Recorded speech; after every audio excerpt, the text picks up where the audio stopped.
वाहिगुरु जी का खालसा वाहिगुरु जी की फतेह। आओ गुरु प्यारी साध संगत जीओ, आओ सारे संगत रूप दे भी जुड़ के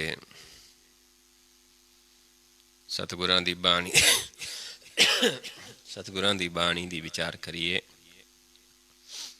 सतगुरां दे उपदेश नूं समझिए, मनीए, कमाउण दी कोशिश करिए। आपां विचार रहे हां बाणी गौड़ी राग दे विच, गौड़ी बावन अखरी बाणी पंजवें महले दी। कल आपां विचार रहे सी कि परमेश्वर जो कि लाल जिसनों कह देता है, गोबिंद है, गोपाल है, लाल गोपाल गोबिंद प्रभ गहर गबीर अथा। भी परमेश्वर गहर है, गबीर है, अथा है, जिसका कोई पारावार नहीं है। दूसरा ना ही अब रखो नानक बेपरवाह, जो बेपरवाह भी है।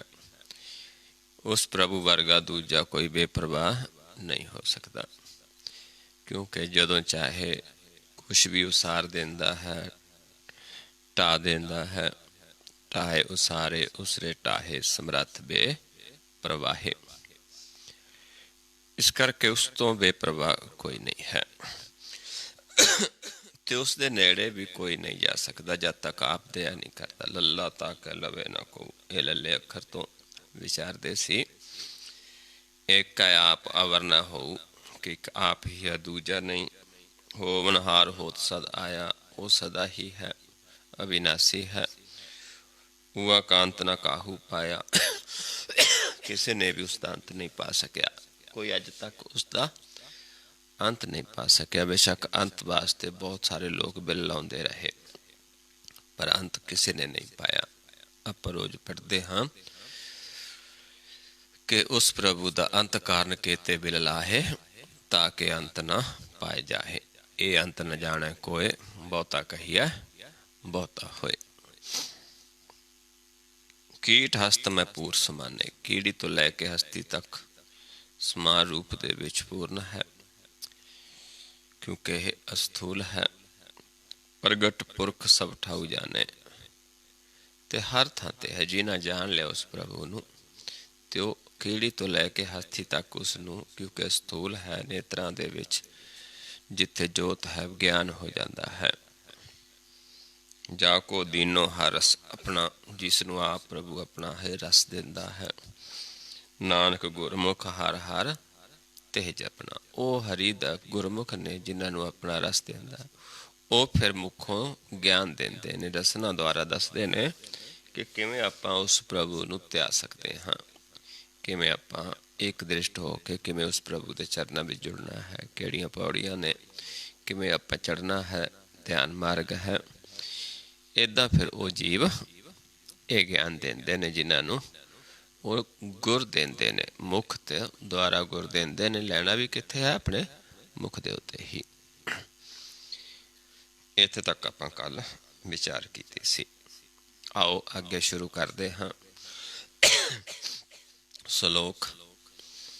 आत्म रस जे जानिया, हर रंग सहजे मन। जिन्हां ने आत्म रस नूं जान लिया है, मन पहला गुर कमाउंदा है, नाम प्रगट हुंदा है, नाम त्याग के आत्मा प्रगट हो जाती है, फिर आत्म रस है। जिन्हां ने आत्म रस नूं जान लिया है, सहज दे विच हरि दे रंग नूं मनदे ने। नानक धन तन धन जन आए ते प्रवान।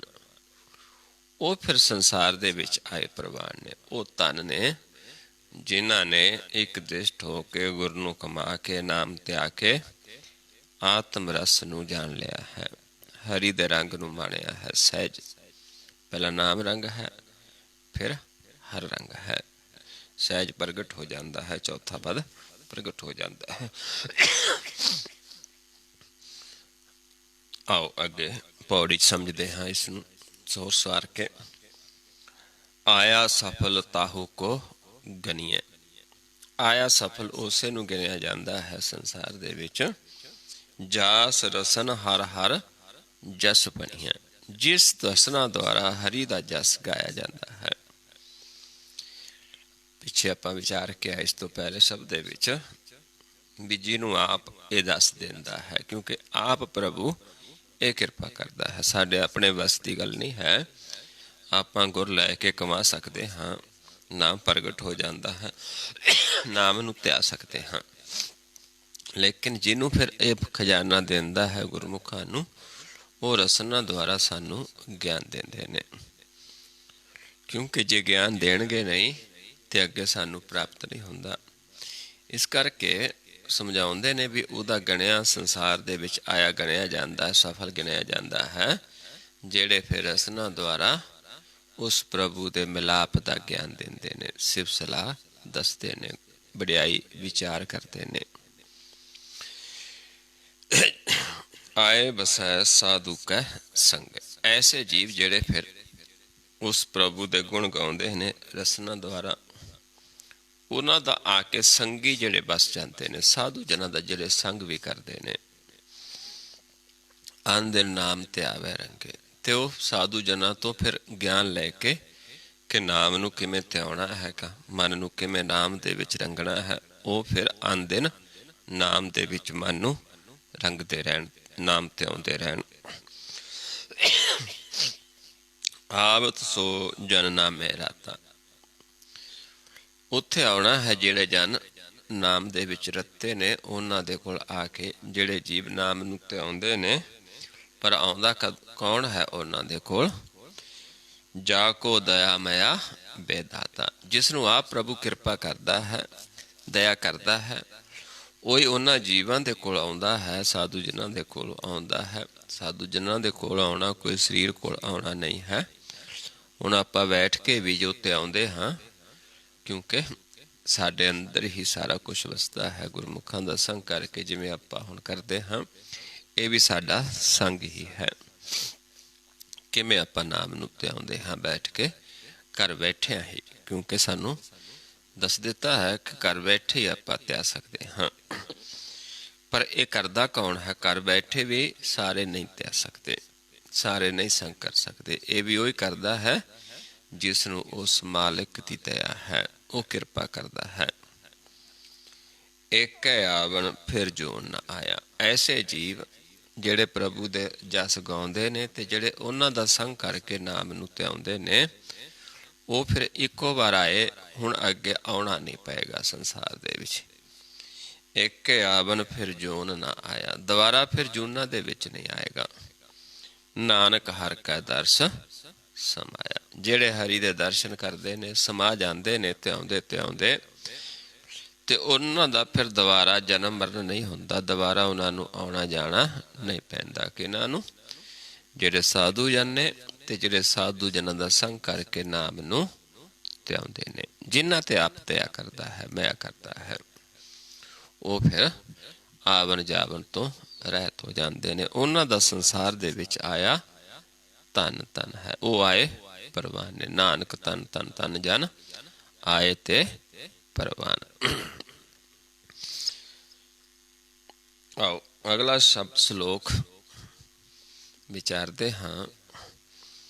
ਜਾਸ ਜਪਤ ਮਨ ਹੋਏ ਆਨੰਦ। ਜਿਹੜਾ ਪਿੱਛੇ ਵਿਚਾਰਿਆ ਉਹ ਆੜੇ ਤੋਂ ਸੀ, ਹੁਣ ਆਪਾਂ ਨੂੰ ਜਈਏ ਤੋਂ। ਜਾਸ ਜਪਤ ਮਨ ਹੋਏ ਆਨੰਦ, ਬਿਨ ਸਹਿ ਦੂਜਾ ਪਾਓ। ਬਿਜੀ ਦੇ ਜਪਣ ਦੇ ਨਾਲ ਮਨ ਨੂੰ ਆਨੰਦ ਵਿੱਚ ਪ੍ਰਾਪਤ ਹੋ ਜਾਂਦਾ ਹੈ। ਤੇ ਦੂਜਾ ਪਾਓ ਜਿਹੜਾ ਪ੍ਰਭੂ ਦੇ ਨਾਮ ਤੋਂ, ਉਸ ਨੂੰ ਧਿਆਉਣ ਤੋਂ ਬਿਨਾਂ ਜੋ ਦੂਜਾ ਹੈ, ਉਸ ਦੀ ਸਿਫਤ ਸਲਾਹ ਤੋਂ ਬਿਨਾਂ ਜੋ ਦੂਜਾ ਹੈ ਪਿਆਰ, ਉਹ ਬਿਨਸ ਜਾਵੇ। ਜਾਸ ਜਪਤ ਮਨ ਹੋਏ ਆਨੰਦ, ਬਿਨ ਸਹਿ ਦੂਜਾ ਪਾਓ। ਜਿਹਦੇ ਨਾਲ ਦੂਜਾ ਪਾਓ ਬਿਨਸਦਾ ਹੈ। ਦੁੱਖ ਦਰਦ ਤ੍ਰਿਸ਼ਨਾ ਬੁਝੈ। ਦੁੱਖ ਦਰਦ ਜਿਹੜੇ ਮਨ ਨੂੰ ਵਿਛੋੜੇ ਦਾ ਦਰਦ ਹੈ, ਭੁੱਖ ਹੈ, ਤ੍ਰਿਸ਼ਨਾ ਲੱਗੀ ਹੈ, ਇਹ ਖਤਮ ਹੋ ਜਾਵੇ। ਨਾਨਕ ਨਾਮ ਸਮਾਓ। ਕਹਿੰਦੇ ਉਹ ਕਿਵੇਂ ਹੋਏਗਾ?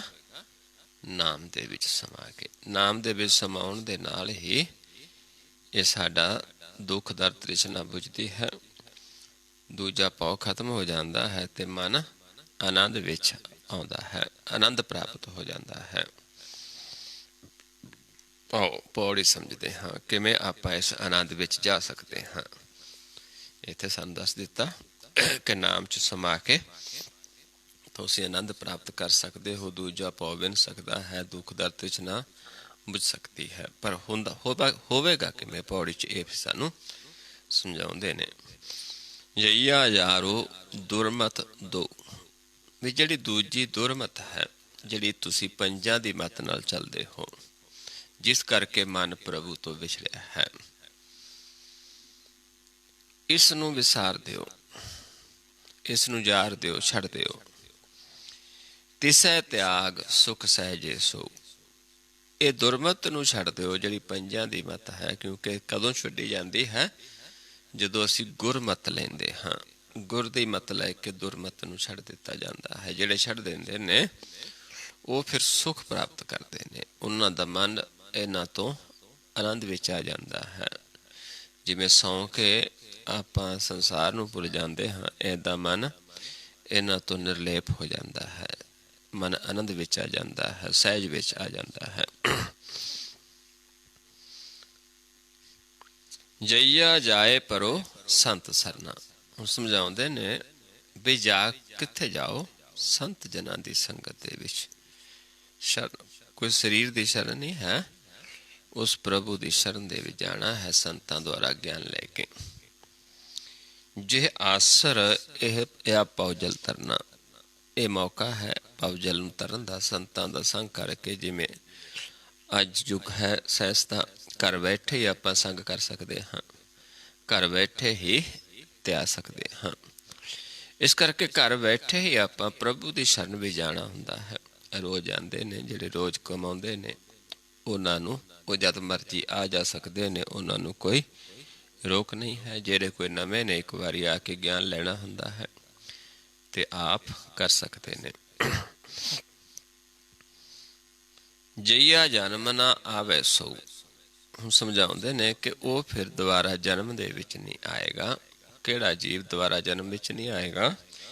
ਏਕ ਨਾਮ ਲੈ ਮਨੈ ਪ੍ਰੋ, ਜਿਹੜਾ ਇੱਕ ਨਾਮ ਨੂੰ ਮਨ ਦੇ ਵਿੱਚ ਪਰੋ ਲਵੇਗਾ, ਸਿਰਫ ਨਾਮ ਨੂੰ ਧਿਆਏਗਾ, ਨਾਮ ਨਾਲ ਜੁੜੇਗਾ, ਉਹ ਫਿਰ ਦੁਬਾਰਾ ਜਨਮ ਦੇ ਵਿੱਚ ਨਹੀਂ ਆਏਗਾ। ਜਈਆ ਜਨਮ ਨਾ ਹਾਰੀਐ ਗੁਰ ਪੂਰੇ ਕੀ ਟੇਕ, ਜੇ ਆਪਾਂ ਪੂਰੇ ਗੁਰ ਦੀ ਟੇਕ ਰੱਖਾਂਗੇ ਫਿਰ ਅਸੀਂ ਆਪਣੇ ਜਨਮ ਨੂੰ ਜਿੱਤ ਕੇ ਜਾਵਾਂਗੇ, ਹਾਰਾਂਗੇ ਨਹੀਂ, ਪਰ ਪੂਰੇ ਗੁਰ ਦੀ ਟੇਕ ਤੇ। ਨਾਨਕ ਤਿਹ ਸੁਖ ਪਾਇਆ ਜਾ ਕਾ ਹੀਰਾ ਏਕ, ਉਹੀ ਸੁਖ ਪ੍ਰਾਪਤ ਕਰਦਾ ਹੈ, ਉਸੇ ਨੂੰ ਸੁਖ ਪ੍ਰਾਪਤ ਹੁੰਦਾ ਹੈ ਜਿਨ੍ਹਾਂ ਦਾ ਟੇਕ ਇੱਕ ਮਾਲਕ ਤੇ ਹੈ, ਜਿਨ੍ਹਾਂ ਦੇ ਹਿਰਦੇ ਦੇ ਵਿੱਚ ਇੱਕ ਪ੍ਰਭੂ ਹੀ ਵਸਿਆ ਹੈ। ਇੱਕ ਤੋਂ ਬਿਨਾਂ ਨਹੀਂ ਧਿਆਉਂਦੇ, ਗੁਰ ਤੋਂ ਬਿਨਾਂ ਨਹੀਂ ਮੰਨਦੇ, ਉਹ ਸੁਖ ਪ੍ਰਾਪਤ ਕਰਦੇ ਨੇ। ਕਿਉਂਕਿ ਪੂਰੇ ਗੁਰ ਦੀ ਟੇਕ ਰੱਖਣੀ ਹੈ, ਪੂਰੇ ਗੁਰ ਨੇ ਹੀ ਸਾਨੂੰ ਕਿੱਥੇ ਸਮਾ ਦੇਣਾ ਹੈ? ਨਾਮ ਦੇ ਵਿੱਚ। ਉੱਥੇ ਅਸੀਂ ਸਮਾ ਜਾਣਾ ਹੈ ਜਿੱਥੇ ਸਾਡੀ ਦੁੱਖ ਦਾ ਤ੍ਰਿਸ਼ਨਾ ਬੁਝ ਜਾਏਗੀ, ਜਿਹਦੇ ਜਪਣ ਦੇ ਨਾਲ ਮਨ ਆਨੰਦ ਦੇ ਵਿੱਚ ਆਏਗਾ।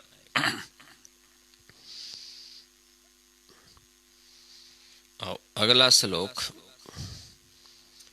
ਅੰਤਰ ਮਨ ਤਨ ਬਸ ਰਹੇ ਈਤ ਊਤ ਕੇ ਮੀਤ, ਹੁਣ ਅੰਤਰ ਸਾਰਿਆਂ ਦੇ ਅੰਦਰ ਬਸ ਰਹੇ ਨੇ। ਕੌਣ ਬਸ ਰਿਹਾ ਹੈ? ਜਿਹੜਾ ਮਿੱਤਰ ਸਾਡਾ ਇੱਥੇ ਵੀ ਹੈ ਤੇ ਜਿਸਨੇ ਅੱਗੇ ਵੀ ਸਾਡੇ ਨਾਲ ਨਿਭਣਾ ਹੈ।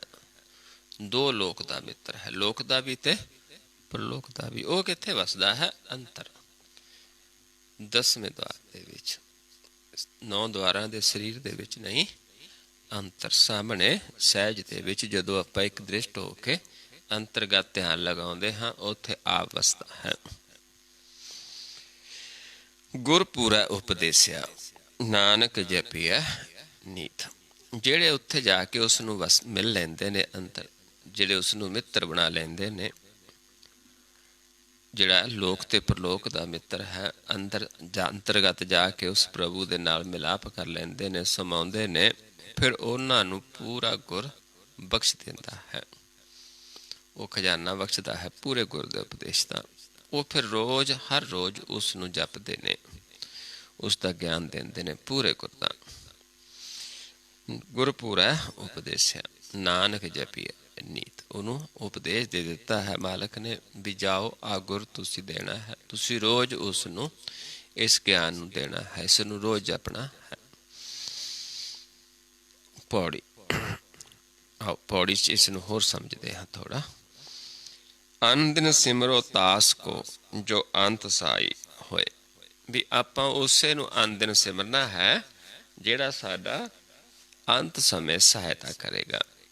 ਇੱਥੇ ਵੀ ਕਰਦਾ, ਅੰਤ ਸਮੇਂ ਵੀ ਕਰੇਗਾ, ਕਿਉਂਕਿ ਇੱਥੇ ਤਾਂ ਹੋਰ ਵੀ ਜੀਵ ਕਰ ਦਿੰਦੇ ਸਾਡੀ ਸਹਾਇਤਾ, ਲੇਕਿਨ ਅੱਗੇ ਸਾਡਾ ਸੰਗ ਕਿਸੇ ਨੇ ਨਹੀਂ ਦੇਣਾ, ਉੱਥੇ ਵੀ ਸਾਡੀ ਸਹਾਇਤਾ ਕਰਦਾ ਹੈ ਜਿੱਥੇ ਸਾਰਿਆਂ ਨੇ ਸਾਡਾ ਸਾਥ ਛੱਡ ਜਾਣਾ ਹੈ। ਸੰਗ ਸਖਾ ਸਭ ਤਜ ਗਇਓ, ਕਉ ਨ ਨਿਭਿਓ ਸਾਥ, ਕਹੋ ਨਾਨਕ ਇਹ ਬਿਪਤ ਮੈਂ, ਟੇਕ ਏਕ ਰਘੁਨਾਥ। ਫਿਰ ਉੱਥੇ ਇੱਕ ਦੀ ਟੇਕ ਹੈ। ਇਸ ਕਰਕੇ ਮਹਾਰਾਜ ਸਮਝਾਉਂਦੇ ਨੇ ਕਿ ਉਸ ਨੂੰ ਸਿਮਰੋ ਜਿਹਨੇ ਸਾਡਾ ਇੱਥੇ ਵੀ ਸਹਾਇਤਾ ਕਰਦਾ, ਅੰਤ ਸਮੇਂ ਵੀ ਸਹਾਇਤਾ ਕਰਦਾ, ਆਦਿ ਵਿੱਚ ਵੀ, ਮੱਧ ਵਿੱਚ ਵੀ ਤੇ ਅੰਤ ਵਿੱਚ ਵੀ, ਹਰ ਸਮੇਂ ਸਾਡੀ ਸਹਾਇਤਾ ਕਰਨ ਵਾਲਾ ਹੈ। ਇਹ ਵਿਖਿਆ ਦਿਨ 4-6 ਛੱਡ ਚੱਲਿਓ ਸਭ ਕੋਏ। ਵੀ ਜਿਹੜਾ ਇਹ ਸੰਸਾਰ ਹੈ ਤ੍ਰੈ ਗੁਣਾਂ ਦਾ, ਇਹ ਤਾਂ ਵਿਖ ਹੈ, ਇਹ ਤਾਂ ਕੁਛ ਦਿਨਾਂ ਦੇ ਵਾਸਤੇ ਹੈ, 4-6 ਦਿਨਾਂ ਦੇ ਵਾਸਤੇ ਹੈ। ਛੱਡ ਚੱਲਿਓ ਸਭ ਕੁਝ, ਸਭ ਨੇ ਇਸ ਨੂੰ ਛੱਡ ਕੇ ਜਾਣਾ ਹੈ। ਕਿ ਕੋਈ ਬਚਪਨ ਦੇ ਵਿੱਚ ਵੀ ਛੱਡ ਜਾਂਦਾ ਹੈ, ਜਵਾਨੀ ਦੇ ਵਿੱਚ ਛੱਡ ਜਾਂਦਾ ਹੈ, ਤੇ ਬੁਢੇਪੇ ਦੇ ਵਿੱਚ ਤਾਂ ਫਿਰ ਛੱਡ ਕੇ ਹੀ ਜਾਣਾ ਹੈ। ਇਸ ਕਰਕੇ ਥੋੜ੍ਹੇ ਸਮੇਂ ਦੇ ਵਾਸਤੇ ਹੈ। ਇਸ ਕਰਕੇ ਮਹਾਰਾਜ ਸਮਝਾਉਂਦੇ ਨੇ ਕਿ ਉਸ ਨੂੰ ਸਿਮਰੋ ਜਿਹੜਾ ਅੰਤ ਸਮੇਂ ਸਾਡੀ ਸਹਾਇਤਾ ਕਰਦਾ ਹੈ। ਕਾਕੋ ਮਾਤ ਪਿਤਾ ਸੁਤ ਧੀਆ। ਹੁਣ ਇੱਥੇ ਕੌਣ ਨੇ? ਸਾਡੇ ਮਾਤਾ ਹੈ, ਪਿਤਾ ਹੈ, ਪੁੱਤਰ ਨੇ, ਧੀਆਂ ਨੇ। ਮਤਲਬ ਕਹਿੰਦੇ ਕਾਹਦੇ ਨੇ ਤੇਰੇ? ਗ੍ਰਹਿ ਬਨਿਤਾ ਕਛ ਸੰਗ ਨਾ ਲੀਆ। ਪਤਨੀ ਹੈ, ਘਰ ਹੈ, ਕੁਛ ਵੀ ਤੇਰੇ ਸੰਗ ਨਹੀਂ ਜਾਣਾ ਹੈ, ਸਭ ਕੁਛ ਇੱਥੇ ਛੱਡ ਕੇ ਹੀ ਜਾਣਾ ਹੈ। ਐਸੀ ਸੰਚ ਜੋ ਬਿਨਸਤ ਨਾਹੀ। ਇਸ ਕਰਕੇ ਤੂੰ ਐਸੀ ਚੀਜ਼ ਪ੍ਰਾਪਤ ਕਰ, ਐਸੀ ਸੰਚ ਜਿਹੜੀ ਬਿਨਸਦੀ ਨਹੀਂ, ਕਿਉਂਕਿ ਇਹ ਤਾਂ ਸਭ ਵਿਨਸਨਹਾਰ ਹੈ। ਪਤ ਸੇਤੀ ਆਪਣਾ ਘਰ ਜਾਹੀ। ਤੂੰ ਇੱਜ਼ਤ ਨਾਲ ਆਪਣੇ ਘਰ ਦੇ ਵਿੱਚ ਜਾਏਗਾ, ਮਾਣ ਦੇ ਨਾਲ ਆਪਣੇ ਘਰ ਵਿੱਚ ਜਾਏਗਾ। ਉਸ ਧਨ ਨੂੰ ਤੂੰ ਪ੍ਰਾਪਤ ਕਰ। ਉਹ ਕਿਹੜਾ ਧਨ ਹੈ? ਸਾਧ ਸੰਗ ਕਲ ਕੀਰਤਨ ਗਾਇਆ। ਸਾਧੂ ਜਨਾਂ ਦਾ ਸੰਗ ਕਰਕੇ ਕਲਯੁਗ ਦੇ ਵਿੱਚ ਜਿਹੜਾ ਕੀਰਤਨ ਸਾਧੂ ਜਨ ਗਾਉਂਦੇ ਨੇ, ਆਪਾਂ ਸੁਣਨਾ ਹੈ। ਕਿਹੜਾ ਗਾਉਂਦੇ ਨੇ? ਇੱਕ ਹੀ ਗਿਆਨ ਓੰਕਾਰ ਏਕ ਧੁਨ ਏਕੋ, ਏਕੋ ਰਾਗ ਅਲਾਪੈ, ਏਕਾ ਦੇਸੀ ਏਕ ਦਿਖਾਵੇ, ਏਕੋ ਰਿਹਾ ਵਿਆਪੈ, ਏਕਾ ਸੁਰਤ ਏਕ ਹੀ ਸੇਵਾ, ਏਕੋ ਗੁਰ ਤੇ ਜਾਪੈ। ਇੱਕੋ ਗੁਰ, ਇੱਕੋ ਸੇਵਾ, ਫਿਰ ਜਾਪਣਾ ਹੈ, ਆਪਾਂ ਉਸ ਨੂੰ ਦੇਖਣਾ ਹੈ। ਇੱਕ ਧੁਨ ਹੈ, ਇੱਕੋ ਗੁਰ ਹੈ, ਇੱਕੋ ਗਿਆਨ ਹੈ। ਭਲੋ ਭਲੋ ਰੇ ਕੀਰਤੀਆਂ ਛੋ ਰਾਮ ਰਮਾ ਰਾਮਾ ਗੁਣ ਗਾਓ, ਛੋੜ ਮਾਇਆ ਕੇ ਤੰਦ ਸੁਆਓ। ਵੀ ਰਾਮ ਨੂੰ ਰਮੋ, ਜਿਹੜਾ ਰਮਦਾ ਉਸ ਦੇ ਗੁਣ ਵੀ ਗਾਉਂਦਾ ਹੈ। ਫਿਰ ਕਿਉਂਕਿ ਰਮੇ ਨਹੀਂ ਜੀਵ, ਉੱਦਾਂ ਹੀ ਗਾਉਂਦੇ ਨੇ, ਉਹਨਾਂ ਦੇ ਗਾਉਣ ਨਾਲ ਪ੍ਰਭੂ ਨਹੀਂ ਖੁਸ਼ ਹੁੰਦਾ। ਪਰ ਜਿਹੜਾ ਉਸ ਵਿੱਚ ਰਮ ਕੇ ਗਾਉਂਦਾ ਹੈ, ਰਾਮ ਰਮਾ ਰਾਮਾ ਗੁਣ ਗਾਓ, ਫਿਰ ਆਪ ਪ੍ਰਭੂ ਉਸ ਦੇ ਰਸਨਾ ਤੇ ਆਪ ਗੁਣ ਗਾਉਂਦਾ ਹੈ। ਜਿਵੇਂ ਬਾਬਾ ਕਬੀਰ ਜੀ ਸਮਝਾਉਂਦੇ ਨੇ ਕਿ ਸਾਡੀ ਸਿਮਰਨੀ ਕੈਸੀ ਹੈ? ਕਬੀਰ ਮੇਰੀ ਸਿਮਰਨੀ ਰਸਨਾ ਉੱਪਰ ਰਾਮ। ਕਿ ਮੈਂ ਨਹੀਂ ਬੋਲਦਾ, ਮੇਰੀ ਜਿਹੜੀ ਸਿਮਰਨੀ ਹੈ, ਹੁਣ ਮੈਂ ਨਹੀਂ ਬੋਲਦਾ, ਮੇਰੀ ਰਸਨਾ ਤੇ ਕੌਣ ਬੋਲਦਾ ਹੈ? ਰਾਮ ਆਪ। ਆਦਿ ਜੁਗਾਦਿ ਸਗਲ ਭਗਤ ਮਨ ਤਾਕੋ ਬਿਸਰਾਮ। ਜਿਹਦੇ ਦੁਆਰਾ ਸਾਡੇ ਮਨ ਨੂੰ ਟਿਕਾ ਆਉਂਦਾ ਹੈ। ਰਾਮ ਰਾਮ ਨਹੀਂ ਕਰਦਾ ਬਾਬਾ ਕਬੀਰ ਜੀ, ਕਿਉਂਕਿ ਉਹਨਾਂ ਦੀ ਰਸਨਾ ਤੋਂ ਰਾਮ ਬੋਲਦਾ, ਫਿਰ ਸਿਮਰਨੀ ਹੈ। ਇੱਦਾਂ ਹੀ ਇੱਥੇ ਵੀ ਸਾਨੂੰ ਸਮਝਾਉਂਦੇ ਨੇ कि ਜਿਹੜੇ ਸਾਧੂ ਜਨ ਨੇ ਉਸ ਨੂੰ ਰਮੇ ਨੇ ਫਿਰ ਆਪ ਗਾਉਂਦਾ ਹੈ। ਇਸੇ ਕਰਕੇ ਮੇਰਾ ਸਮਝਾਉਂਦੇ ਨੇ, ਜਹ ਕੀਰਤਨ ਤੇਰਾ ਸਾਧੂ ਗਾਵੇ ਤਹ ਮੇਰਾ ਮਨ ਲਾਗੈ। ਕਿਉਂਕਿ ਉੱਥੇ ਇੱਕੋ ਗਿਆਨ ਦੇਣਾ ਹੈ। ਮਾਇਆ ਦਾ ਤ੍ਰੈ ਗੁਣਾ ਦਾ ਛੱਡ ਕੇ ਸਿਰਫ ਧਿਆਨ ਮਾਰਗ ਹੈ। ਪਰ ਐਸਾ ਕੌਣ ਕਰਦੇ ਨੇ? ਮਤਲਬ ਕਹਿੰਦੇ ਸਾਧ ਸੰਗਤ ਕੀ ਜਾਵੋ ਟੇਕ, ਕਹੋ ਨਾਨਕ ਤੇ ਕੀਰਤਨ ਇੱਕ।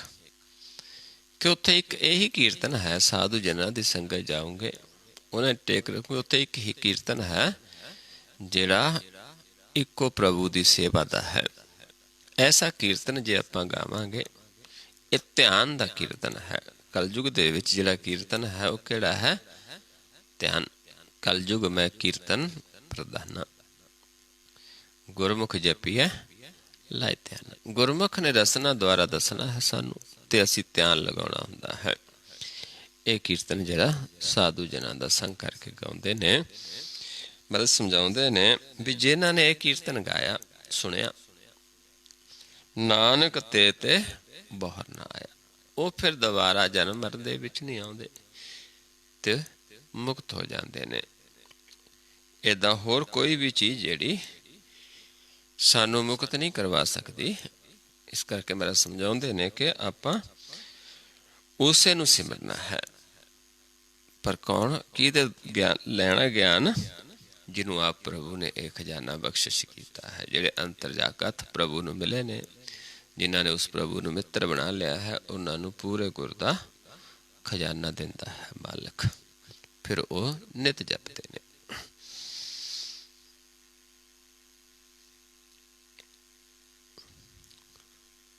ਮੇਰਾ ਸਮਝਾਉਂਦੇ ਨੇ, ਨਾਮ ਗੁਰ ਦਿਓ ਹੈ ਆਪਣੇ ਜਾ ਕੇ ਮਸਤਕ ਕਰਮਾ। ਵੀ ਜਿਹਨਾਂ ਦੇ ਮਸਤਕ ਤੇ ਆ ਪ੍ਰਭੂ ਕਰਮ ਪਾ ਦਿੰਦਾ ਹੈ, ਉਹਨਾਂ ਨੂੰ ਫਿਰ ਇਹ ਖਜ਼ਾਨਾ ਦਿੰਦਾ ਪੂਰੇ ਗੁਰ ਦਾ। ਔਰ ਸ਼ਲੋਕ ਅਗਲਾ ਵਿਚਾਰਦੇ ਹਾਂ।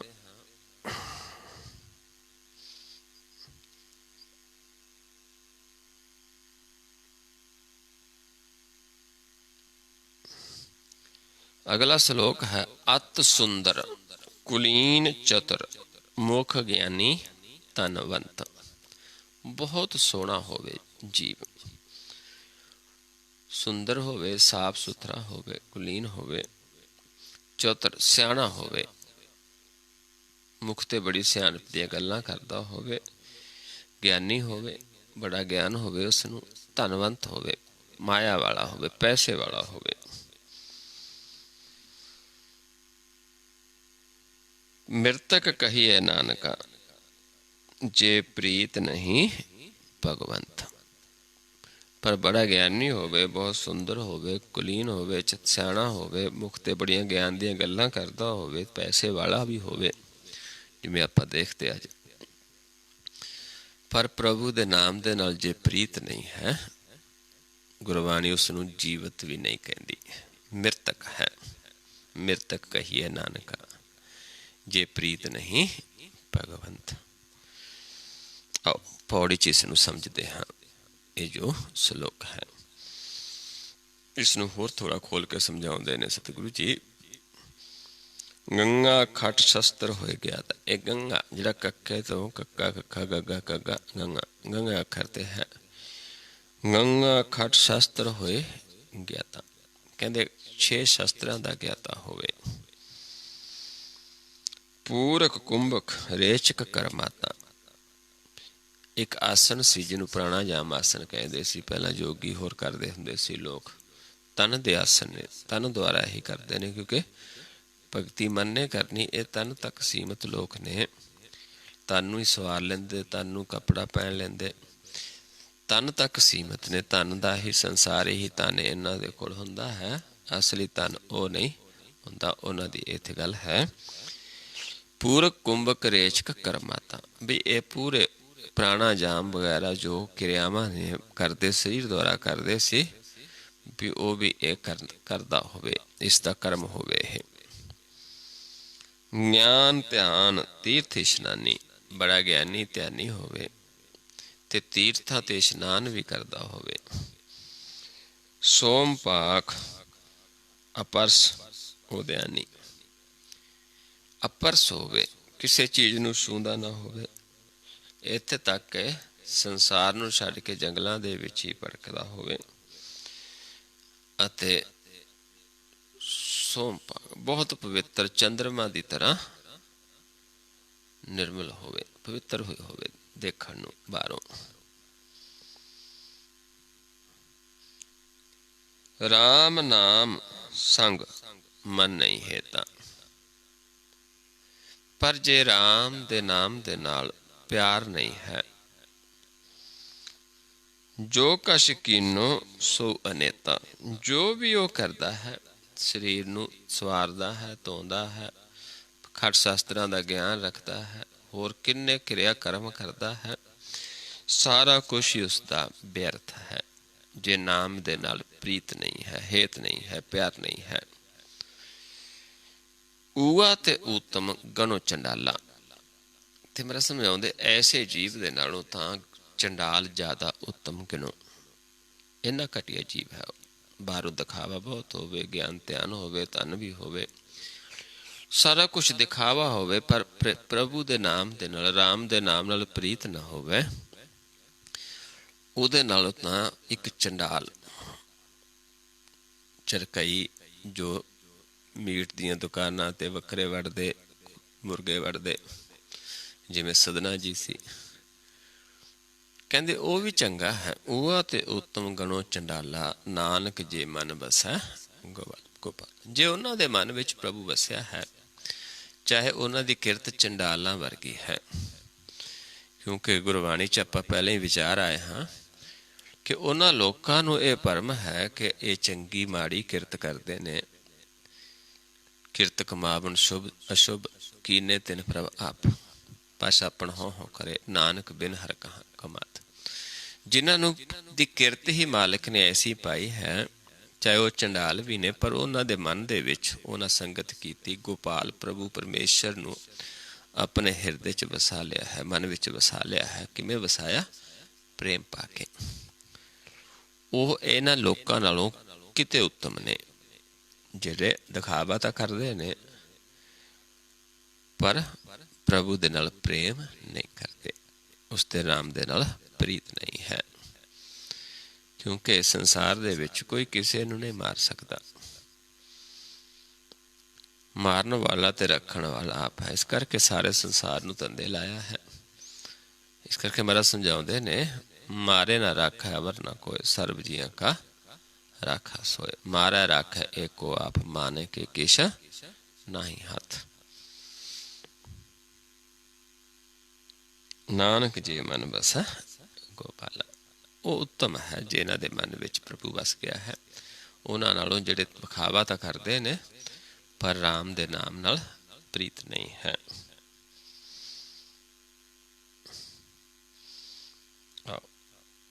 ਇੱਥੇ ਤੱਕ ਜਿਹੜਾ ਹੈ ਇੱਕ ਅਵਸਥਾ ਸਾਨੂੰ ਇਹ ਸਮਝਾ ਦਿੱਤੀ ਹੈ ਕਿ ਕਿਵੇਂ ਆਪਾਂ ਪਾ ਸਕਦੇ ਹਾਂ, ਕਿਵੇਂ ਲੋਕ ਦਿਖਾਵਾ ਕਰਦੇ ਨੇ, ਸਾਨੂੰ ਪਹਿਚਾਨ ਹੋਵੇ, ਕਿਵੇਂ ਆਪਾਂ ਮੁਕਤ ਹੋਣਾ ਹੈ ਜੇ ਆਪਾਂ ਸਾਧੂ ਜਨਾਂ ਦਾ ਸੰਗ ਕਰਾਂਗੇ। ਜਿਹੜੇ ਬਾਹਰੀ ਗਿਆਨੀ ਧਿਆਨੀ ਦਿਖਾਵੇ ਦੇ ਨੇ, ਉਹਨਾਂ ਦੇ ਨਾਲੋਂ ਤਾਂ ਚੰਡਾਲ ਵੀ ਉੱਤਮ ਹੈ। ਇਸ ਕਰਕੇ ਪਰਖ ਸਾਨੂੰ ਕਰਵਾਈ ਹੈ ਗੁਰੂ ਸਾਹਿਬਾਨਾਂ ਨੇ ਕਿ ਕਿਹਨਾਂ ਦਾ ਆਪਾਂ ਸੰਗ ਕਰਕੇ ਕਿਵੇਂ ਆਪਾਂ ਪ੍ਰਭੂ ਦੇ ਕੀਰਤਨ ਗਾਉਣਾ ਹੈ, ਕਿਹਨਾਂ ਸੰਗ ਕਰਕੇ ਅਸੀਂ ਆਵਨ ਜਾਵਨ ਤੋਂ ਮੁਕਤ ਹੋ ਸਕਦੇ ਹਾਂ। ਹੁਣ ਇੱਥੋਂ ਜਿਹੜੀ ਸ਼ੁਰੂ ਹੋਏਗੀ, ਹੁਣ ਕੱਕੇ ਅੱਖਰ ਤੋਂ ਤਰਤੀਬ ਸ਼ੁਰੂ ਹੋਏਗੀ ਬਾਣੀ ਦੀ। ਪਹਿਲੇ 5 ਅੱਖਰ ਜਿਵੇਂ ਆਪਾਂ ਹਿੰਦੀ 'ਚ ਦੇਖਦੇ ਹਾਂ, ਜਦੋਂ ਆਪਾਂ ਹਿੰਦੀ ਅੱਖਰ ਪੜ੍ਹਦੇ ਹਾਂ, ਕਾ ਖਾ ਤੋਂ ਸ਼ੁਰੂ ਹੁੰਦਾ ਹੈ। ਕਿਉਂਕਿ ਜਿਹੜੇ ਪਹਿਲੇ ਅੱਖਰ ਨੇ ਉਹ ਸਾਨੂੰ ਕਰਮ ਤੱਕ ਜਾਣ ਦੇ ਵਾਸਤੇ ਗਿਆਨ ਦਿੰਦੇ ਨੇ। ਇੱਥੇ ਹੁਣ ਤੱਕ ਸਾਨੂੰ ਇਹ ਸਮਝਾਇਆ ਹੈ ਕਿ ਕਿਵੇਂ ਜੀਵ ਜਿਹੜਾ ਪ੍ਰਭੂ ਨੂੰ ਮਿਲਿਆ ਹੈ, 2 ਤਰ੍ਹਾਂ ਦੇ ਨੇ। ਇੱਕ ਆਪਣੀ ਮੱਤ ਦੁਆਰਾ ਚੱਲਣ ਵਾਲੇ ਮਨਮੁਖ ਨੇ, ਇੱਕ ਗੁਰਮੁਖ ਨੇ। ਇੱਕ ਨੇ ਦੁਰਮਤ ਨੂੰ ਸੰਭਾਲਿਆ ਹੈ, ਇੱਕ ਨੂੰ ਦੁਰਮਤ ਤਿਆਗ ਕੇ ਗੁਰਮਤ ਲਈ ਹੈ। ਹੁਣ ਜਿਹਨੂੰ ਆਪ ਪ੍ਰਭੂ ਕਰਮ ਦੇ ਵਿੱਚ ਲਾਉਂਦਾ ਹੈ, ਉਹਨਾਂ ਦਾ ਗਿਆਨ ਇੱਥੇ ਦਿੱਤਾ ਜਾ ਰਿਹਾ ਹੈ। ਔਰ ਸ਼ਲੋਕ ਦੇ ਵਿੱਚ ਕੁੰਟ ਚਾਰ ਦਹ ਦਿਸ ਪਰਮੇ, ਕਰਮ ਕਿਰਤ ਕੀ ਰੇਖ। ਚਾਰ ਕੁੰਟ, ਚਾਰਾਂ ਦਿਸ਼ਾਵਾਂ ਦੇ ਵਿੱਚ ਜੀ ਭਰਮਦਾ ਹੈ ਤੇ ਕਰਮ ਕਿਰਤ ਦੇ ਵਿੱਚ ਲਿਖਿਆ ਹੋਇਆ, ਕਿਉਂਕਿ ਇਸ ਦੀ ਕਿਰਤ ਪਾਈ ਹੈ ਜਿਉ ਜੀ। ਏਦਾਂ ਜੀਵ ਦਸਾਂ ਦਿਸ਼ਾਵਾਂ ਨੂੰ ਜਾਂਦਾ ਹੈ। ਸੂਖ ਦੁਖ ਮੁਕਤ ਚੋਨ, ਨਾਨਕ ਲਿਖਿਓ ਲੇਖ। ਜਿਨ੍ਹਾਂ ਦੇ ਮਸਤਕ ਤੇ ਲੇਖ ਲਿਖ ਦਿੰਦਾ ਹੈ ਪ੍ਰਭੂ, ਸੁੱਖ ਵੀ ਆਉਂਦਾ ਹੈ, ਉਸਨੂੰ ਦੁੱਖ ਵੀ ਆਉਂਦਾ ਹੈ ਜੀਵਨ ਦੇ ਵਿੱਚ, ਪਰ ਉਹ ਜਨਮ ਮਰਨ ਤੋਂ ਮੁਕਤ ਹੋ ਜਾਂਦਾ ਹੈ। ਜਿਨ੍ਹਾਂ ਦੇ ਮਸਤਕ ਤੇ ਲੇਖ ਲਿਖ ਦਿੰਦਾ, ਉਸਦੇ ਮਨ ਦੇ ਦੁੱਖ ਖਤਮ ਹੋ ਜਾਂਦੇ ਨੇ। ਤਨ ਨੂੰ ਰੋਗ ਆਉਂਦੇ ਨੇ, ਲੇਕਿਨ ਮਨ ਦੁੱਖਾਂ ਸੁੱਖਾਂ ਤੋਂ ਨਿਰਲੇਪ ਹੋ ਜਾਂਦਾ ਹੈ ਤੇ ਉਹ ਫਿਰ ਸੰਸਾਰ 'ਚ ਵੀ ਵਿਚਰਦਾ ਹੈ ਤੇ ਨਾਲ ਨਾਲ ਆਪਣੇ ਘਰ ਦੇ ਵਿੱਚ ਵੀ ਰਹਿੰਦਾ ਹੈ। ਦਸਾਂ ਦਿਸ਼ਾਵਾਂ ਵਿੱਚ ਵੀ ਚੱਲਦਾ ਹੈ ਮਨ, ਪਰ ਆਪਣੇ ਘਰ ਦਾ ਵੀ ਗਿਆਨ ਹੋ ਜਾਂਦਾ ਹੈ, ਜਿਸ ਨੂੰ ਆਪ ਸੋਝੀ ਦਿੰਦਾ ਹੈ। ਉਹ ਇਹ ਨਹੀਂ ਵੀ ਉਹ ਇਸੇ ਨੂੰ ਆਪਣੀ ਕਿਰਤ ਬਣਾ ਲੈਂਦਾ ਹੈ, ਜਿਵੇਂ ਕਿ ਪੂਜਾ ਨੂੰ ਹੀ ਕਿਰਤ ਬਣਾ ਲੈਂਦਾ ਹੈ, ਪੂਜਾ ਦੇ ਤਾਨ ਦੁਆਰਾ ਹੀ ਆਪਣਾ ਪਾਲਣ ਪੋਸ਼ਣ ਕਰਦਾ ਹੈ। ਐਸਾ ਨਹੀਂ, ਕਿਉਂਕਿ ਉਹ ਉਸ ਨੂੰ ਆਪ ਪ੍ਰਭੂ ਜਦੋਂ ਕਰਮ ਦੇ ਵਿੱਚ ਲਾਉਂਦਾ ਹੈ, ਨਾਲ ਨਾਲ ਆਪ ਕਿਰਤ ਵੀ ਕਰਦਾ ਹੈ, ਪਰ ਉਹ ਜਨਮ ਮਰਨ ਤੋਂ ਮੁਕਤ ਹੋ ਜਾਂਦਾ ਹੈ। ਉਹਨਾਂ ਦੁਆਰਾ ਫਿਰ ਸਾਨੂੰ ਪਰਮੇਸ਼ਰ ਗਿਆਨ ਦਿੰਦਾ ਹੈ। ਆਓ ਸਮਝਦੇ ਹਾਂ ਇਸ ਸ਼ਬਦ ਸਲੋਕ ਨੂੰ। ਪੌੜੀ ਦੇ ਵਿੱਚ ਇੱਥੇ ਪਵੜੀ ਹੈ, ਜਿਵੇਂ ਪਹਿਲਾਂ ਵੀ ਆਪਾਂ ਪੌੜੀ ਤੇ ਪਵੜੀ ਵਿਚਾਰ ਕੇ ਆਏ ਹਾਂ। ਇੱਥੇ ਪਹਿਲਾਂ ਦੋ ਵਾਰੀ ਪਵੜੀ ਆਪਾਂ ਵਿਚਾਰ ਚੁੱਕੇ ਹਾਂ। ਹੁਣ ਇਹ ਤੀਜੀ ਵਾਰ ਫਿਰ ਪਵੜੀ ਆਈ ਹੈ, ਜਿੱਥੋਂ ਸ਼ੁਰੂਆਤ, ਜਿਵੇਂ ਪਹਿਲਾ ਸਟੈਪ ਵੱਡੇ ਹੁੰਦੇ ਨੇ ਪੌੜੀਆਂ ਦੇ ਵਿੱਚ, ਜਿੱਥੇ ਠਹਿਰਾਅ ਵੀ ਕੀਤਾ ਜਾ ਸਕਦਾ ਹੈ, ਤੇ ਫਿਰ ਪੌੜੀਆਂ ਹੁੰਦੀਆਂ ਨੇ ਵਿੱਚ ਫਿਰ ਸਟੇ ਆ ਜਾਂਦੀ ਹੈ ਥੋੜ੍ਹਾ। ਇੱਦਾਂ ਹੀ ਇਹ ਪਵੜੀ ਹੈ। ਇੱਥੋਂ ਫਿਰ ਆਪਾਂ ਹੁਣ ਨਵੀਂ ਦਿਸ਼ਾ ਦੇ ਵਿੱਚ ਚੱਲਦੇ ਹਾਂ।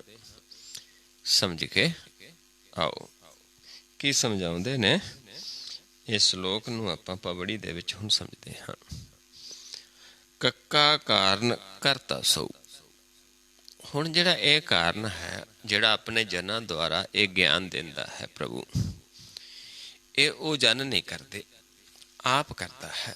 ਆਪਣਾ ਗਿਆਨ ਆਪਣੇ ਜਨਾਂ ਦੁਆਰਾ ਆਪ ਕਰਦਾ ਹੈ। ਕੱਕਾ ਕਾਰਨ ਕਰਤਾ ਸੋ, ਲਿਖਿਓ ਲੇਖ ਨਾ ਮੇਟ ਤੁਕੋ। ਜਿਨ੍ਹਾਂ ਨੂੰ ਫਿਰ ਇਹ ਲੇਖ ਲਿਖ ਦਿੰਦਾ ਹੈ ਪ੍ਰਭੂ ਮਸਤਕ ਦੇ ਉੱਤੇ, ਉਹਨਾਂ ਨੂੰ ਕੋਈ ਮਿਟਾ ਨਹੀਂ ਸਕਦਾ, ਕਿਉਂਕਿ ਉਸ ਪ੍ਰਭੂ ਦਾ ਆਪਣਾ ਕਰਮ ਹੈ, ਆਪ ਕਰਵਾਉਂਦਾ ਹੈ, ਆਪ ਕਰਨ ਵਾਲਾ ਹੈ। ਆਪ ਜੀ ਦੇ ਮਸਤਕ ਤੇ ਲਿਖ ਦਿੰਦਾ, ਕੋਈ ਮੇਟ ਨਹੀਂ ਸਕਦਾ।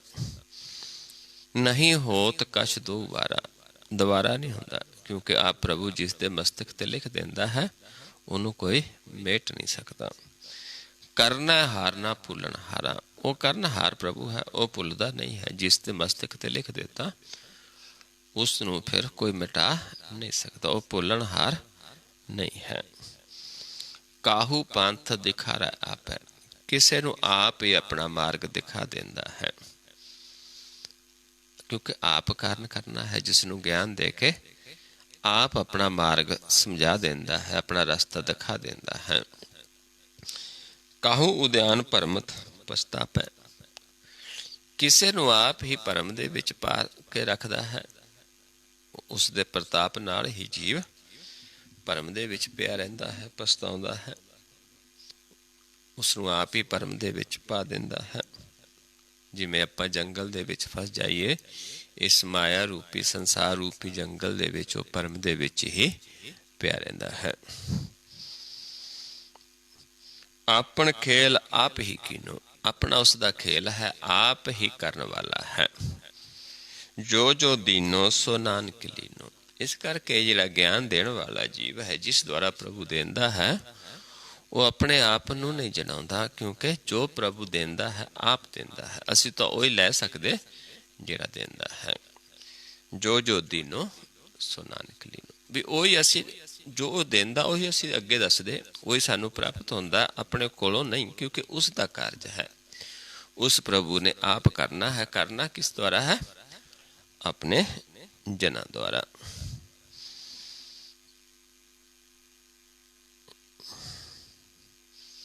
आओ अगला श्लोक है, खात खर्चत बिलसत रहे, टूट ना जाहे भंडार। जिन्हां नूं ਇਹ सौंपदा है भंडार मालक, ਪਹਿਲਾਂ ਵਿਚਾਰਿਆ ਹੈ ਕਾਰਨ ਚੀਜ਼ ਨੂੰ ਲਾਉਂਦਾ ਹੈ, ਉਹਨੂੰ ਫਿਰ ਆਪਣੇ ਭਗਤਾਂ ਨੂੰ ਇੱਕ ਖਜ਼ਾਨਾ ਦਿੰਦਾ ਹੈ। ਉਹ ਖਾਂਦੇ ਵੀ ਨੇ, ਖਰਚਦੇ ਵੀ ਨੇ ਤੇ ਆਨੰਦ ਮਾਣਦੇ ਨੇ। ਕਦੇ ਵੀ ਤੋਟ ਨਹੀਂ ਆਉਂਦੀ ਭੰਡਾਰ ਦੀ। ਹਰ ਹਰ ਜਪਤ ਅਨੇਕ ਜਨ, ਨਾਨਕ ਨਾਹੇ ਸ਼ੁਮਾਰ।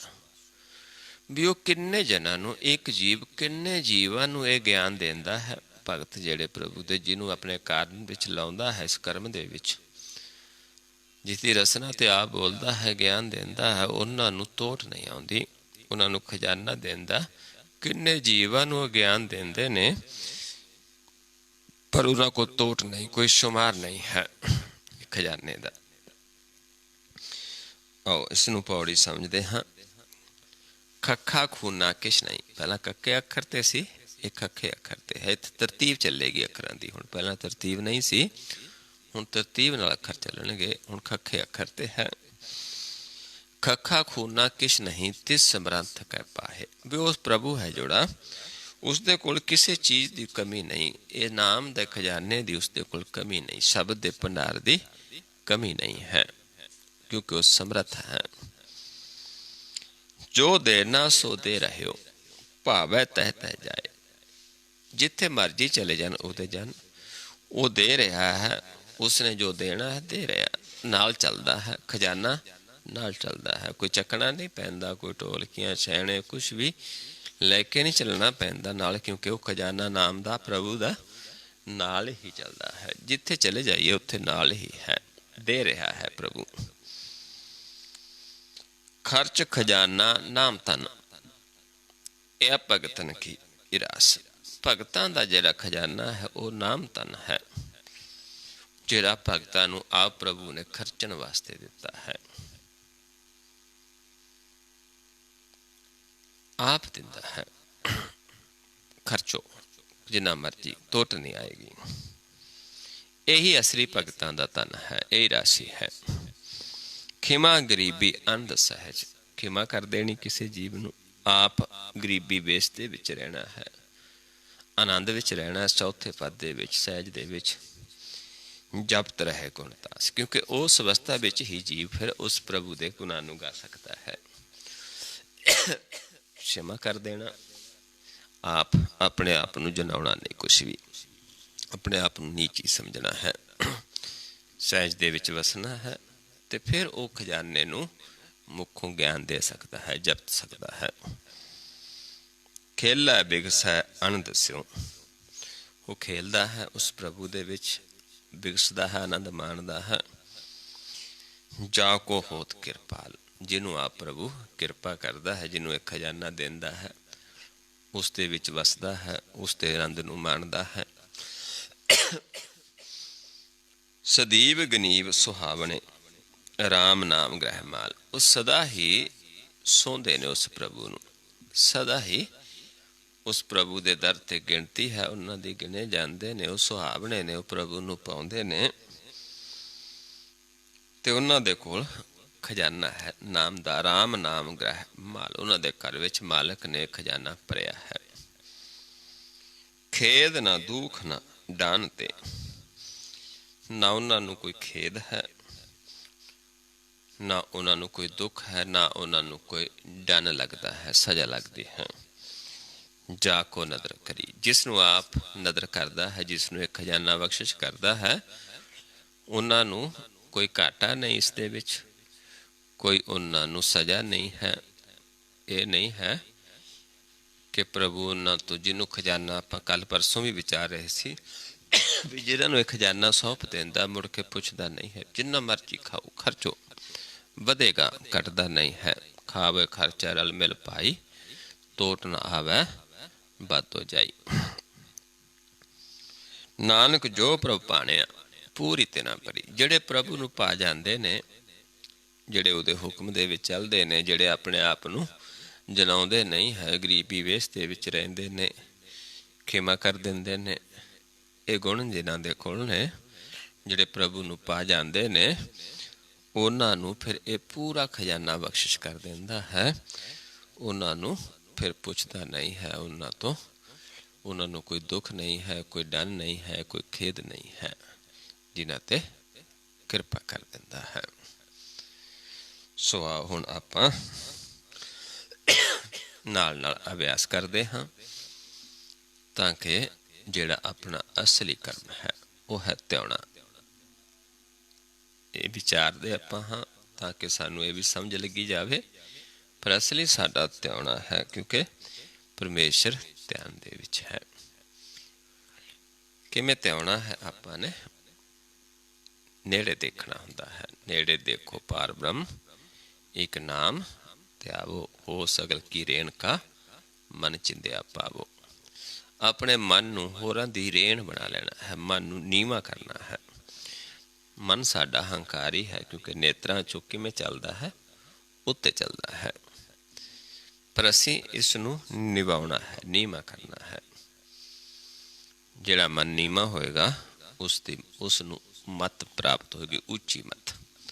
ਸਿੱਖਾਂ ਦਾ ਜਿਹੜਾ ਮਨ ਹੈ ਉਹ ਨੀਵਾਂ ਹੁੰਦਾ ਹੈ ਅਤੇ ਮੱਤ ਉੱਚੀ। ਸਿੱਖਾਂ ਦਾ ਮਨ ਨੀਵਾਂ, ਮੱਤ ਉੱਚੀ। ਹੁਣ ਕੀ ਹੋ ਗਿਆ ਕਿ ਸਾਡਾ ਮਨ ਹੰਕਾਰੀ ਹੋ ਗਿਆ, ਇਸ ਕਰਕੇ ਮੱਤ ਤੋਂ ਹੀਣਾ ਹੋ ਗਿਆ। ਹੰਕਾਰੀ ਪ੍ਰਭੂ ਨੂੰ ਨਹੀਂ ਪਾਉਂਦਾ, ਇਸ ਕਰਕੇ ਉਹ ਇਹ ਮੱਤ ਪ੍ਰਾਪਤ ਨਹੀਂ ਕਰ ਸਕਦਾ। ਗੁਰ ਦੀ ਮੱਤ ਉਸ ਨੂੰ ਪ੍ਰਾਪਤ ਨਹੀਂ ਹੁੰਦੀ, ਕਿਉਂਕਿ ਹੰਕਾਰੀ ਹੈ। ਇਸ ਕਰਕੇ ਆਪਣੇ ਘਰ ਦਾ ਗਿਆਨ ਨਹੀਂ। ਮਨਮੁਖ ਅਹੰਕਾਰੀ ਮਹਿਲ ਨਾ ਜਾਣਾ, ਕਿਨ ਆਗਾ ਕਿਨ ਪਿੱਛੇ।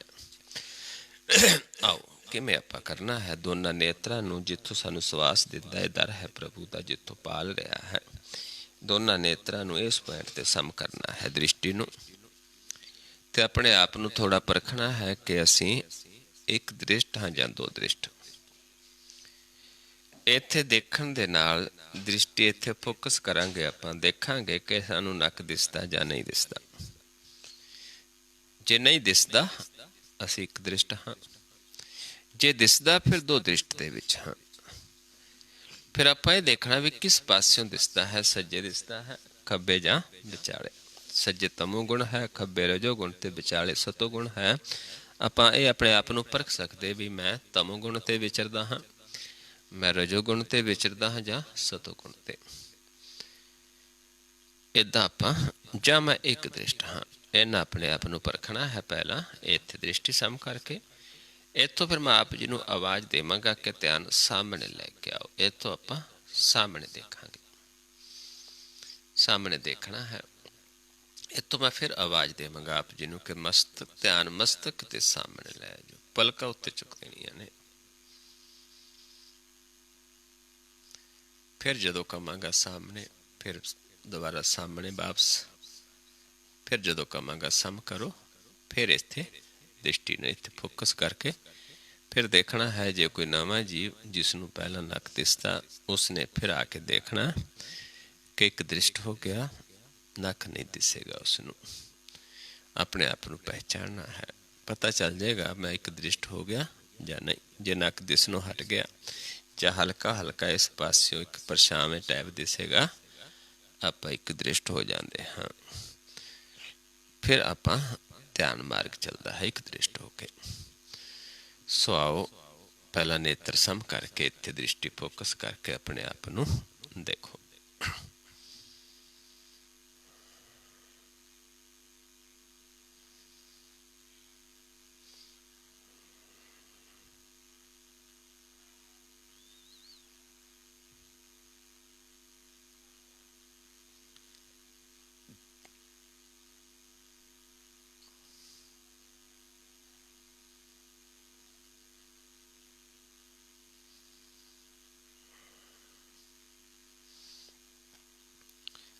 ਸਾਹਮਣੇ ਲੈ ਕੇ ਆਓ ਧਿਆਨ।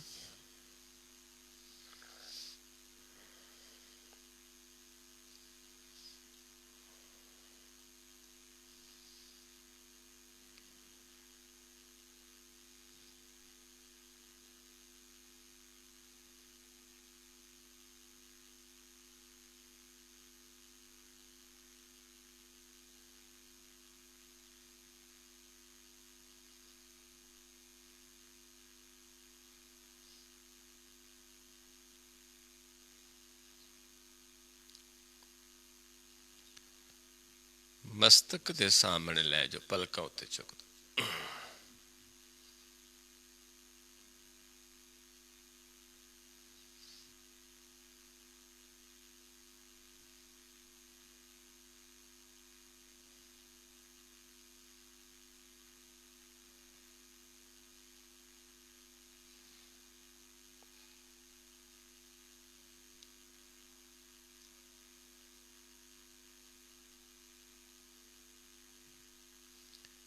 फिर सामने लेके आइए वापस।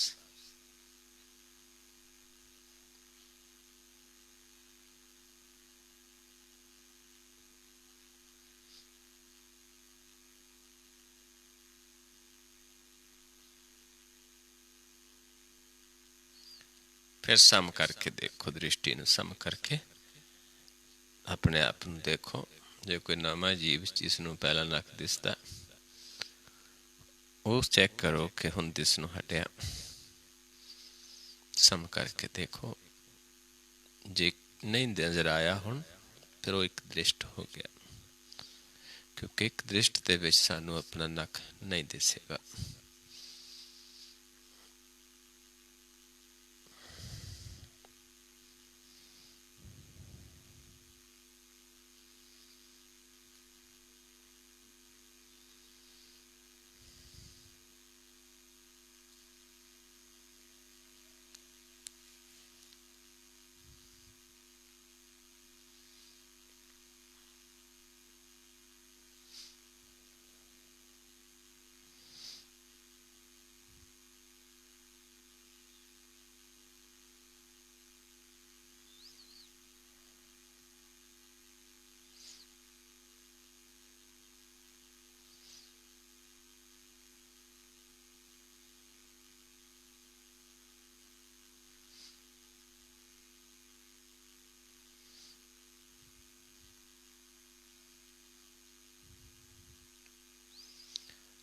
ਹੁਣ ਧਿਆਨ ਨੀਚੇ ਲੈ ਜਾਓ। ਨੀਚੇ ਥੱਲੇ ਜਿੱਥੇ ਵੀ ਆਪਾਂ ਬੈਠੇ ਹਾਂ, ਜੋ ਥੱਲੇ ਚੱਦਰ ਵਗੈਰਾ ਜੋ ਵਿਛੀ ਹੈ ਉਸ ਤੋਂ ਥੋੜਾ ਉੱਪਰ ਦੇਖਣ ਦੀ ਕੋਸ਼ਿਸ਼ ਕਰਨੀ, ਧਿਆਨ ਟਿਕਾਉਣ ਦੀ ਕੋਸ਼ਿਸ਼ ਕਰਨੀ ਹੈ। ਧਰਤੀ ਤੋਂ ਥੋੜਾ ਉੱਪਰ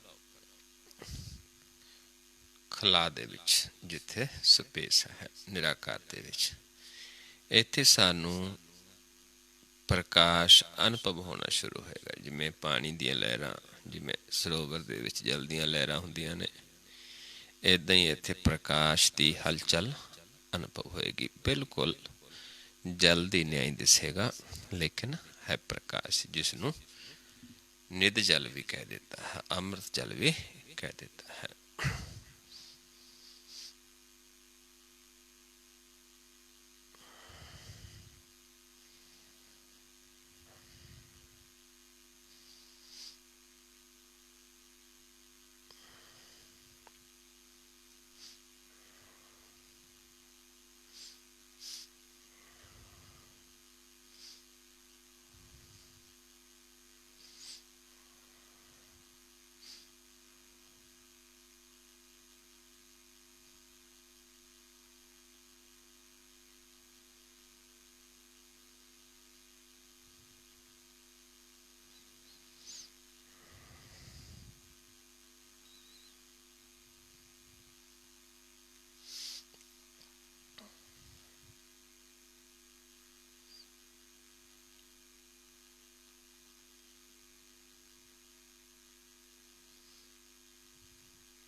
सम करके देखिए अपने आप ਨੂੰ।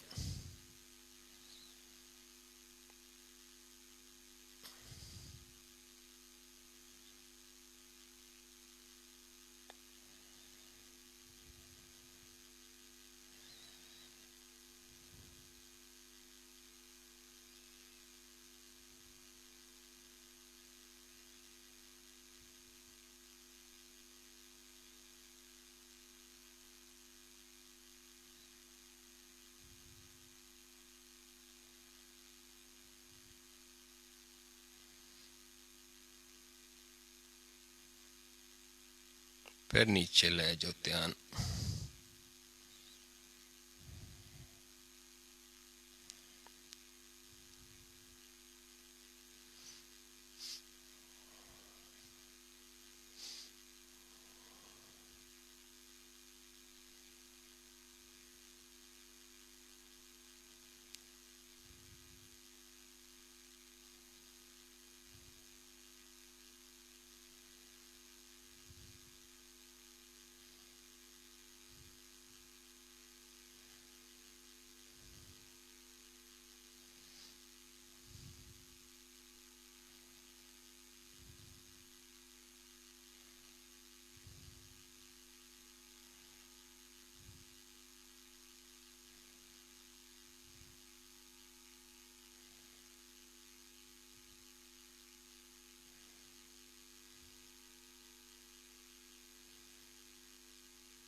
और सम करके देखिए अपने आप ਨੂੰ।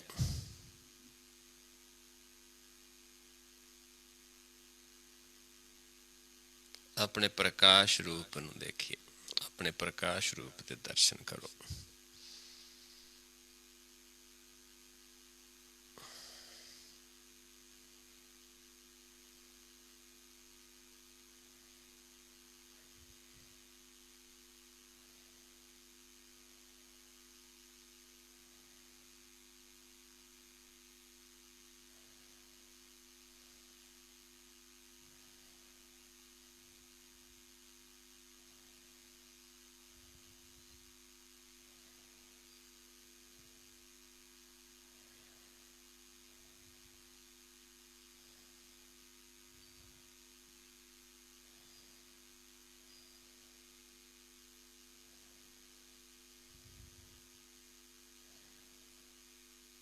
फिर नीचे ले जाओ ध्यान।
ਫਿਰ ਸਮ ਕਰਕੇ ਆਪਣੇ ਆਪ ਨੂੰ ਦੇਖੀਏ।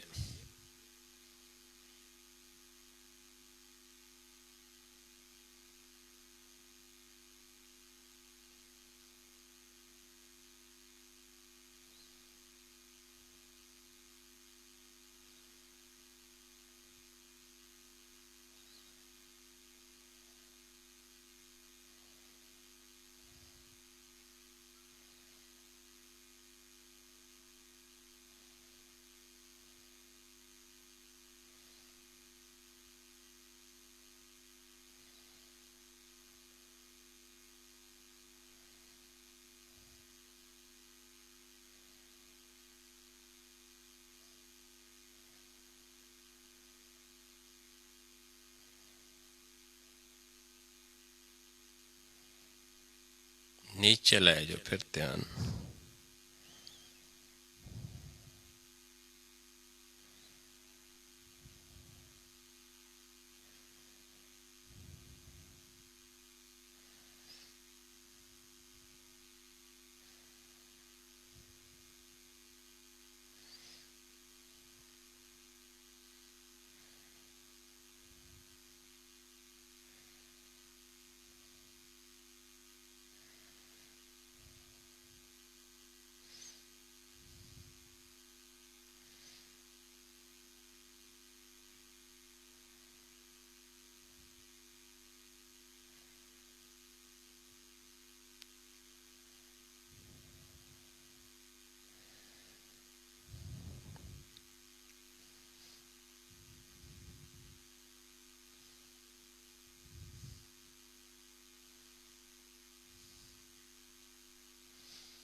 और सम करके देखिए अपने आप ਨੂੰ। ਫਿਰ ਦੁਬਾਰਾ ਆਪਣੇ ਆਪ ਨੂੰ ਪਹਿਚਾਨੋ, ਆਪਣੇ ਪ੍ਰਕਾਸ਼ ਰੂਪ ਨੂੰ ਦੇਖੋ।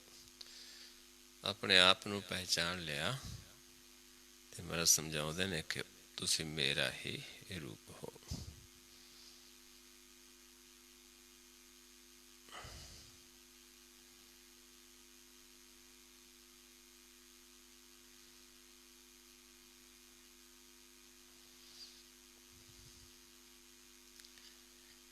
ਇੱਥੇ ਪ੍ਰਕਾਸ਼ ਰੂਪ ਜਿਹੜਾ ਆਪਣਾ ਸਾਰਿਆਂ ਦਾ ਇੱਕ ਰੂਪ ਹੈ। ਆਪਾਂ ਇੱਕ ਹੀ ਪਿਤਾ ਦੇ ਬੱਚੇ ਹਾਂ ਤੇ ਸਾਡਾ ਸਾਰਿਆਂ ਦਾ ਇੱਕ ਹੀ ਰੂਪ ਹੈ, ਚਾਹੇ ਕੋਈ ਅਮੀਰ ਹੈ ਚਾਹੇ ਕੋਈ ਗਰੀਬ ਹੈ। ਸੁੰਦਰ ਰੂਪ ਹੈ ਆਪਣਾ। ਇੱਕ ਹੈ ਰੂਪ ਅਨੂਪ ਸਰੂਪਾ, ਰੰਗ ਪਿਓ ਰਾਵ ਕਹੀ ਭੂਪਾ।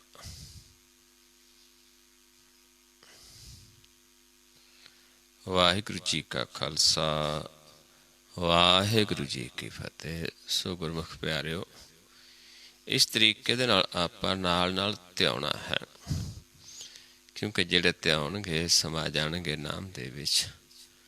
ਦੁਬਾਰਾ ਸਾਨੂੰ ਆਉਣਾ ਜਾਣਾ ਨਹੀਂ ਪਏਗਾ। ਇਸ ਕਰਕੇ ਮੇਰਾ ਸਮਝਾਉਂਦੇ ਨੇ, ਏਕੇ ਆਵਣ ਫਿਰ ਜੋਨ ਨਾ ਆਇਆ, ਨਾਨਕ ਹਰ ਕੈ ਦਰਸ਼ ਸਮਾਇਆ। ਸੋ ਆਓ ਇੰਨੀ ਕੁ ਵਿਚਾਰ ਕਰਦੇ ਹਾਂ। ਬਹੁਤ ਸਾਰੀਆਂ ਭੁੱਲਾਂ ਹੋ ਜਾਂਦੀਆਂ ਹਨ। ਆਪ ਸੰਗਤ ਸਤਿਗੁਰੂ ਜੀ ਬਖਸ਼ਣ ਯੋਗ ਹੋ, ਬਖਸ਼ ਲੈਣਾ ਜੀ। ਵਾਹਿਗੁਰੂ ਜੀ ਕਾ ਖਾਲਸਾ, ਵਾਹਿਗੁਰੂ ਜੀ ਕੀ ਫਤਿਹ।